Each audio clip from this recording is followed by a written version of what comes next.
So tell me about your, I suppose, Cinderella story, really. You could say that, I guess. I don't know. That's a weird term because I don't know, it makes it seem like everything was really easy, but in fact, to me, it was like my whole life was a struggle to get to this point. But, well, I started singing when I was 4. I started writing when I was like 13, and I was making demos while I was in high school, some of the songs that ended up on my first album. And I ended up moving to the city at like 17.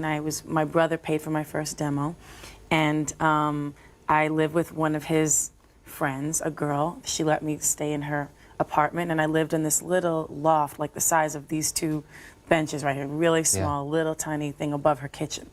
And I used to just work, and then sometimes I would work as a waitress and as a coat checker and all these things, and all the while doing demos. Finally, these musicians, I used to live on the Upper West Side, and these musicians would see me and be like, what is this kid doing here? Why is she, here? And kind of laugh. They were like older, in their mid-20s, whatever. They're not laughing now. They're not laughing now, but then when they heard me sing, they started to want to use me on their tapes and want to recommend me for jobs. So they recommended me to a girl named Brenda K. Starr, who had a hit record with the song I just sang.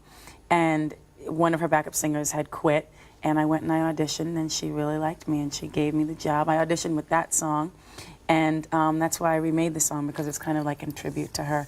And I was her backup singer. She used to listen to my tapes. She was totally supportive, and she brought me to a party. Well, I actually had a deal pending with Warner Brothers, because the guy that I was writing music with. So it was going to happen anyway, you reckon? Right. It was like right on the verge of, they wanted to put my songs in this movie, and they wanted to give me a deal as a solo artist, but it was through the guy that I was writing with at the time. Okay, just to check, how old were you at this point? 18. Wow.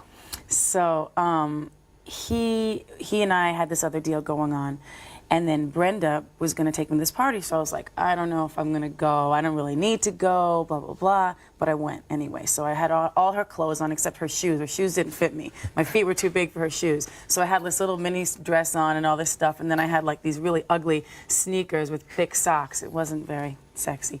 But so I went to the party, and she introduced me. She went to hand my tape to this guy named Jerry Greenberg, who was opening up his own record company. And Tommy Mottola was there, and he grabbed the tape, who was the head of Sony Music. Yeah. Grabbed the tape. Headed off in his car, stuck the tape in the Oh, you know the dash. story. And what happened then? And he turned around and came back, because he didn't believe it was the same girl that he saw in the This voice did not match this kid in sneakers and a short dress. cheerleading jacket and stuff, So he came back, but I was gone. And then he found me through Brenda's managers, because the tape didn't have my name on it either. You went on to marry Tommy, and you were married for how many years? 3.5. Yeah. Was that, in retrospect, a huge mistake, or was it a valuable learning thing that you had to go through, really?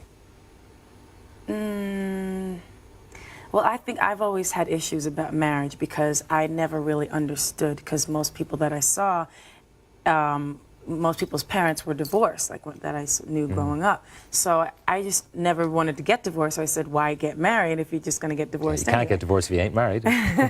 Exactly. So I had my own issues with it, and I think it probably would have been better. I think it was too early on for me. So what's your status today? Are you free, single, and happy?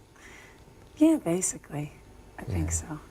Because you're very young, you get married, you have all the trappings of success, but a lot of people have a bit of growing to do, with learning how to handle money, learning how to handle success, and you did it within a marriage, and then do you have to relearn it all over again? Is it different outside of a marriage? Well, the one thing to me that's different, just in terms of there's a lot of things that are different, but fortunately I don't have to actually handle my own money and like, to keep my own books, because they'd be a mess, because I'm really bad with numbers.